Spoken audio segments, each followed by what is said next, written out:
He threw his mother out of his wedding, never realizing that one decision would slowly destroy The hall was everything filled he with thought he lights, owned, flowers, and expensive decorations. Everyone was smiling, celebrating. But in one corner, a woman stood quietly. She was his mother. All evening, her son avoided looking at her. And then suddenly, "Leave, right now." His voice wasn't just loud. It was cold. The room went silent. Some people looked away. Others stared at her with pity. But she said nothing, and quietly walked out, sitting alone in her car that night. Memories flooded her mind, teaching him how to walk, holding his hand so he wouldn't fall.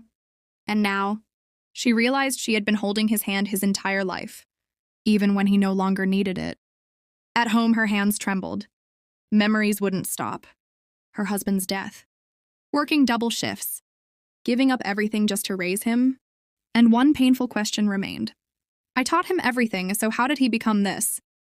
The next morning, her phone rang. It was her son. But, I need the property papers urgently. No mention of the wedding. No concern for her. In that moment, she understood everything. When he came over later, making excuses, she finally spoke. Respect matters more than property. He laughed bitterly and walked out. But something had changed that day. Days turned into weeks. The mother slowly started living again. Morning walks, old friends, quiet peace. Meanwhile, her son's marriage began falling apart. Arguments, money, control. Slowly, he started realizing the same behavior he showed his mother was now being used against him. One day he came back. This time, no arrogance, just exhaustion. I'm not okay. She listened, but didn't try to. He started visiting more often.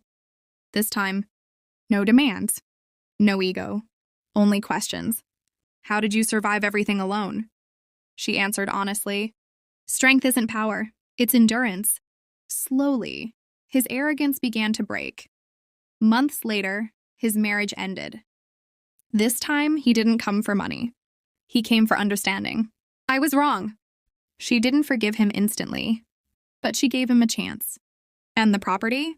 She said, it's not a right, it's a responsibility. In the end, there was no dramatic reunion, no perfect ending, just one simple truth. A son lost his entitlement and finally learned respect.